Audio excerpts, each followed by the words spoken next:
Okay, and I showed him where we were. Okay, 100 miles north of Green Bay, Wisconsin. And I said, I'm from Kingsford, Michigan, Kingsford, Iron Mountain, Michigan. He said, oh, I knew a guy from there. I knew a guy from there. Once he called it Steel Hill, you know. And meanwhile, his ice cream was dripping down his face, or down, it was dripping down his chin and onto his shirt, you know. And Kathy's right there. She put her stuff away, you know. And I'm very congenial and nice, you know. There's no problem. It's just this guy's, you know, you run into people at rail stations that are kind of savant guys that are different, but from my frequencies of this place and another place that I love in Illinois, but this guy was different. And Kathy and I, it's time to go to our Okefenokee Swamp tour. Wonderful, highly recommended. And so we departed, and I said to Kathy, I said, Steel Hill. That guy's kind of, who would say, something to call that? I never heard that or whatever. I said that guy was really kind of, and I thought, not. I just thought, and we went and had a wonderful afternoon.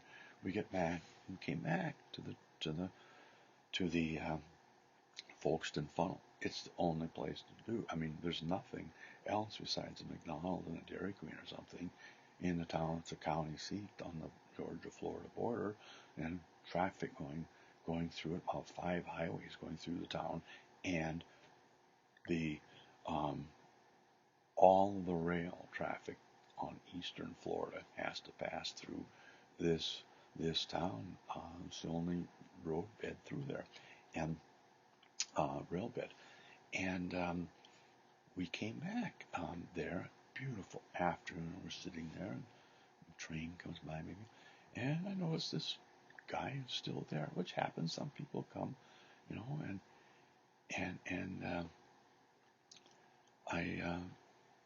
we came back. A train came by, and I got out of the car, and he said he comes over to me. This is in the afternoon, and he says, "Did you ever know a guy by the name of Buddy Lewis?" I said, "He's my brother. He died."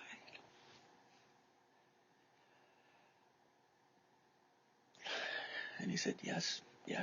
His mother wrote me. Said he died. I sent him a Christmas card. Send my Christmas card every Christmas. I said, your brother and I were at the Woods School. Your brother was at the Woods School. I knew your brother. And I thought back, the Woods School. I said, where are you from? I said, I'm from Tallahassee. Tallahassee's about 150 miles from where we were from, maybe more, I don't even know. But he lived in Jacksonville. He was, and he was still, kind of the way he had been, but he said, yes, I said, he was my brother. He died on July 25th, 1978. He drowned.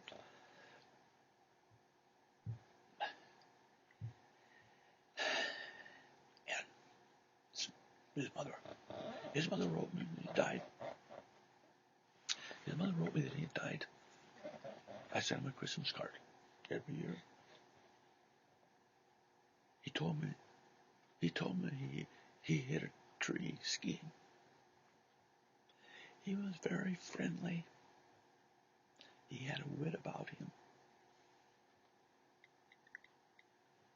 My brother was the guy that said, Steel Hill.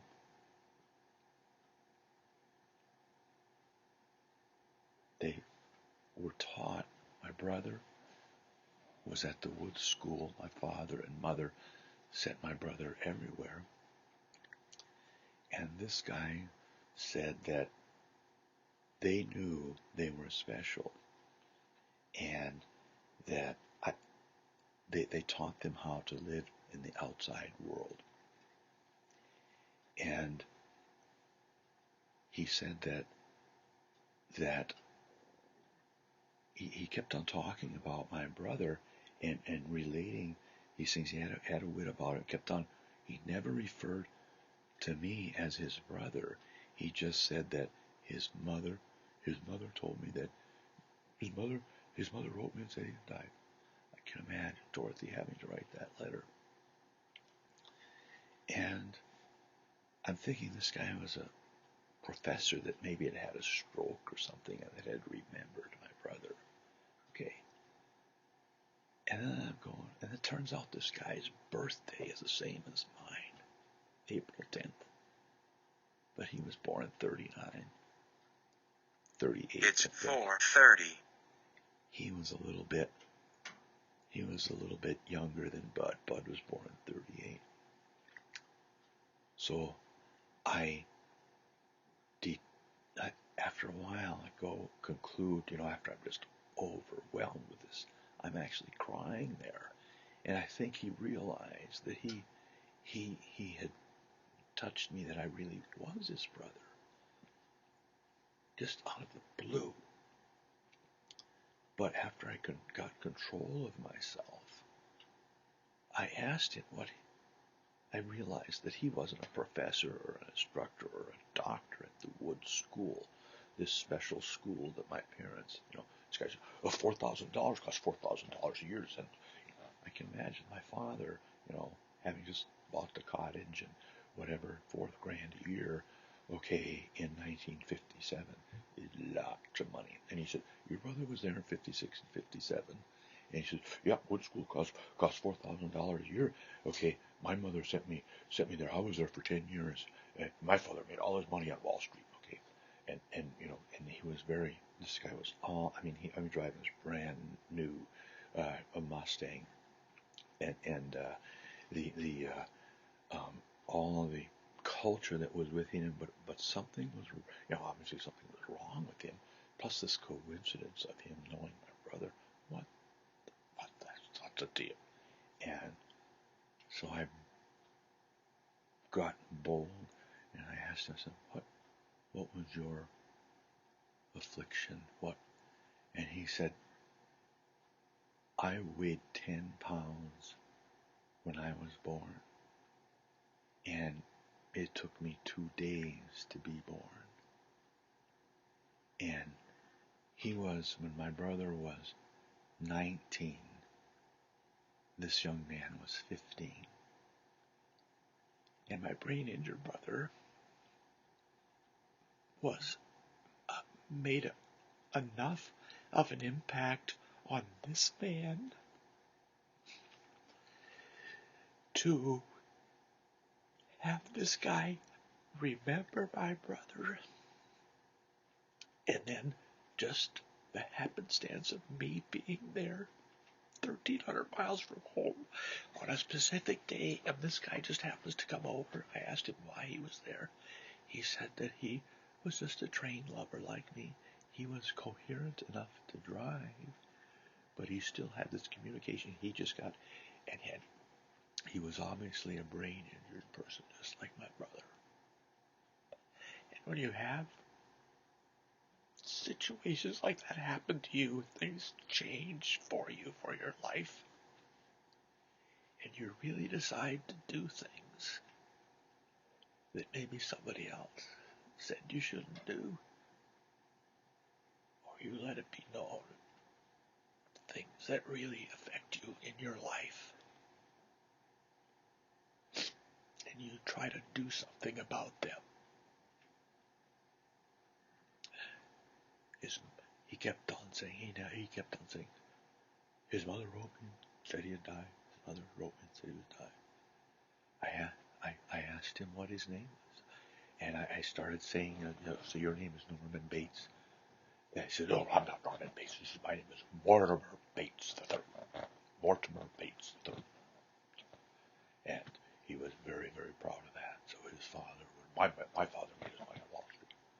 And you would think he was so arrogant and whatever.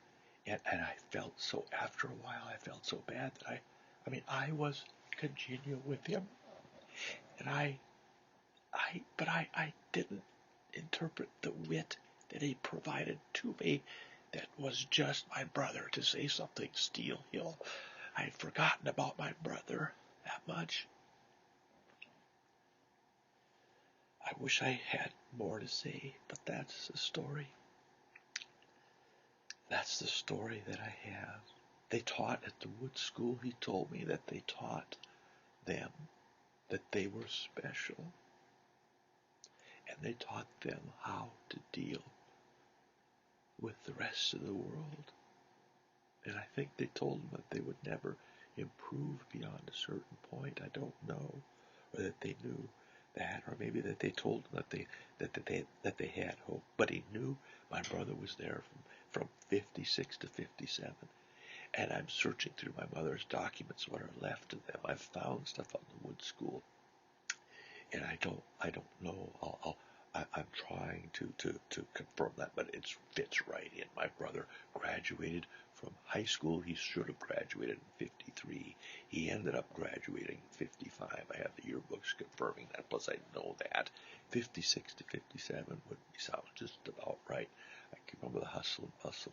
I was 8, 9 years old, almost 10 years old, at the area of maybe where my brother wasn't there for a while, that I had become attached to him, okay, and things were different. I don't know.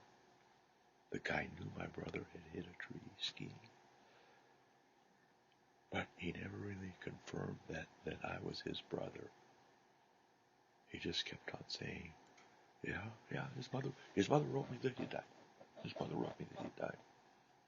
I have his phone number, and he and I are going to have a conversation.